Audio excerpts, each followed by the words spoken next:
विद्यार्थियों, मैं doctor Sanjay Bhardwaj, political science का सहाचार्य। आज हम बीए पार्ट सेकंड के फर्स्ट पेपर में ब्रिटिश मंत्रिमंडल, जिसे हम ब्रिटिश कैबिनेट कहते हैं, उसको पढ़ेंगे पार्ट फर्स्ट में, और पार्ट सेकंड में पढ़ेंगे हम ब्रिटिश प्रधानमंत्री, प्राइम मिनिस्टर ऑफ इंग्लैंड। तो ये दो पार्ट में हम लोग इन्हें करेंगे। फर्स्ट पार्ट जो है वो कैबिनेट के बारे में चर्चा करेगा कि जो कार्यपालिका है वो किस प्रकार से काम करेगी। तो मंत्रिमंडल जो है वो कितनी प्रमुख हैसियत रखता है ब्रिटिश राजनीति में, और फिर ब्रिटिश मंत्रिमंडल का जो चीफ होता है, जिसे हम प्राइम मिनिस्टर कहते हैं, उसके क्या अधिकार और कर्तव्य होते हैं। तो आज हम शुरू करते हैं ब्रिटिश मंत्रिमंडल, जिसको हम इंग्लिश में ब्रिटिश मंडल और प्रधानमंत्री जो आज है उसमें पहला चैप्टर हो रहा है शुरुआत, वो है ब्रिटिश कैबिनेट। तो डाइसी कहते हैं, यद्यपि शासन का प्रत्येक कार्य सम्राट के नाम पर किया जाता है, परंतु इंग्लैंड की वास्तविक कार्यपालिका शक्ति कैबिनेट में है। अब ये कैबिनेट या मंत्रिमंडल क्या है, तो बेजहॉट कहते हैं कैबिनेट एक हाइफन है जो जोड़ता है, एक बक्सुआ है जो कार्यपालिका और व्यवस्थापिका को मिलाता है। लॉवेल कहते हैं ये राजनीतिक मेहराब की आधारशिला है। रैमजे मेयर कहते हैं कैबिनेट राज्य के जहाज का परिचालक चक्र है। और एमरी कहते हैं कैबिनेट सरकार का केंद्रीय निदेशक यंत्र है। सर जॉन मैरियट कहते हैं कैबिनेट वह धुरी है जिस पर संपूर्ण प्रशासन चक्र घूमता है। तो मुनरो के अनुसार मंत्रिमंडल राजमुकुट के नाम पर प्रधानमंत्री द्वारा नियुक्त किए गए उन राजकीय परामर्शदाताओं की समिति को कहा जा सकता है जिन्हें लोक सदन के बहुमत का समर्थन प्राप्त हो। इसी प्रकार सर सिडनी लो कहते हैं मंत्रिमंडल वह उत्तरदायी कार्यपालिका है जो राष्ट्रीय कार्यों के समान प्रशासन को पूर्ण रूप से नियंत्रित करती है, किंतु इस शक्ति का प्रयोग लोक सदन के कठोर निरीक्षण में किया जाता है, जिसके प्रति वे अपनी समस्त भूलों और कार्यों के प्रति उत्तरदायी है। अब इसकी विशेषताएं अगर हम पढ़ें तो पहली विशेषता होती है सम्राट की वास्तविक कार्यपालिका से पृथकता। दूसरी, अब इसमें अगर आप देखें तो मंत्रिमंडल के गठन की प्रक्रिया प्रधानमंत्री की नियुक्ति से प्रारंभ होती है और औपचारिक रूप से प्रधानमंत्री का चुनाव सम्राट के द्वारा होता है। लेकिन सामान्यतः ब्रिटेन में द्विदलीय पद्धति है, इसलिए प्रधानमंत्री का चुनाव जनता के द्वारा ही हो जाता है। और जब प्रधानमंत्री अकस्मात त्यागपत्र दे दे या उसकी मृत्यु हो जाए या कोई निश्चित उत्तराधिकारी ना हो, तो सम्राट प्रधानमंत्री के चुनाव में अपने विवेक का प्रयोग कर सकता है। लेकिन अधिकतर प्रधानमंत्री जो है वो बहुमत दल के नेता को ही होता है।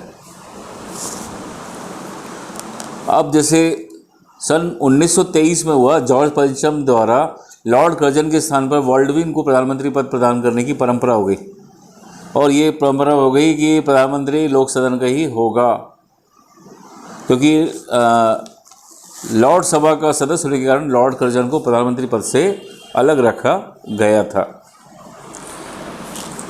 अब मंत्रिमंडल और मंत्रिपरिषद, सामान्यतः लोग जो है मंत्रिपरिषद और मंत्रिमंडल को एक ही मान लेते हैं, जबकि दोनों अलग हैं। और कहते हैं एक वृहद संस्था होती है जिसमें राजनीतिक कार्यपालिका के सभी पदाधिकारी होते हैं जो संसद के सदस्य होते हैं और लोक सदन के प्रति उत्तरदायी होते हैं, और जो वह तब तक अपने पद पर रहते हैं जब तक लोक सदन में उनको बहुमत का समर्थन होता है। तो मंत्रिपरिषद का हृदय है, शासन का परिचालक यंत्र है, जिसमें सभी महत्वपूर्ण विभागों के राजनीतिक अध्यक्ष सम्मिलित होते हैं। अब मंत्रिपरिषद और मंत्रिमंडल की अगर हम भेद की बात करें तो एक तो आकार संबंधी आता है। मंत्रिमंडल का आकार मंत्रिपरिषद की तुलना में बहुत छोटा होता है। दूसरा आता है पद संबंधी, दोनों का अंतर पद संबंधी है। सामान्यतः समस्त राजनीतिक कार्यपालिका को मंत्रिपरिषद माना जाता है और कई श्रेणियों के सदस्य होते हैं। फिर तीसरा आता है वेतन संबंधी, विभिन्न स्तर के मंत्रियों के वेतन में भी अंतर होता है।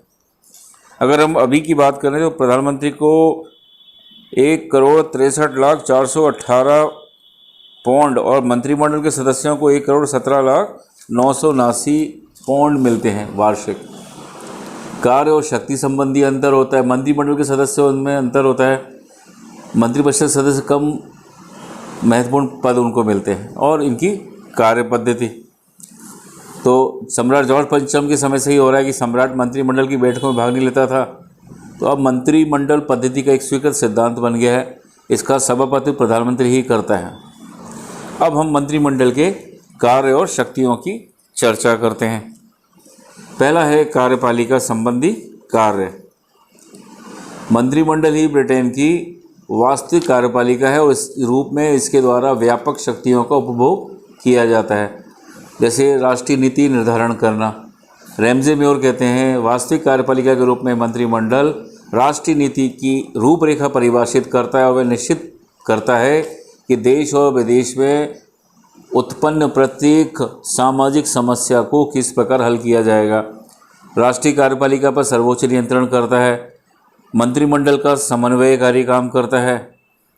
और फिर अब दूसरी बात हम करते हैं व्यवस्थापन संबंधी कार्य। वर्तमान समय में मंत्रिमंडल न केवल प्रशासनिक कार्य करता है बल्कि विधि निर्माण के क्षेत्र में संसद का नेतृत्व और पथ प्रदर्शन करता है। सरकारी अधिकारी वैधानिक परामर्श के आधार पर विभिन्न विधेयकों का प्रारूप तैयार करते हैं और मंत्रिमंडल उसे अंतिम स्वीकृति देता है। प्रतिवर्ष विभिन्न कानूनों के अंतर्गत जो सैकड़ों सह परिषद आदेश निकलते हैं उनके निर्माण में भी कैबिनेट की स्वीकृति निहित होती है। तो मंत्रिमंडल के विधायी कार्यों की व्यापकता के कारण कुछ लेखकों ने इसे लघु विधायिका को भी माना जाने लगा है। और जिंग तो इसे व्यवस्थापन में मंत्रिमंडल का प्रभुत्व इतना बताते हैं कि बिना किसी अतिशयोक्ति के वर्तमान समय में विधि निर्माण संसद द्वारा नहीं बल्कि मंत्रिमंडल द्वारा संसद के परामर्श और सहमति से किया जाता है, ये कहते हैं। अब तीसरी बात आती है वित्तीय कार्य।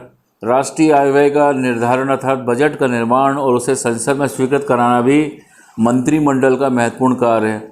वास्तव में वित्त पर मंत्रिमंडल का पूर्ण अधिकार होता है।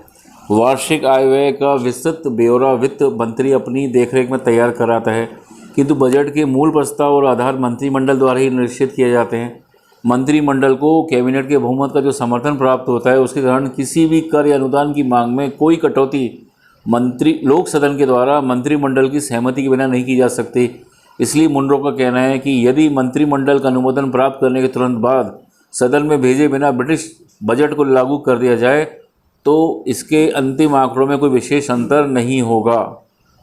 इस प्रकार वित्तीय क्षेत्र में मंत्रिमंडल को असाधारण शक्ति प्राप्त है और वह अमेरिकी राष्ट्रपति से अधिक शक्तिशाली हो जाता है, क्योंकि अमेरिकी राष्ट्रपति वित्तीय क्षेत्र में कांग्रेस की दया पर निर्भर करता है।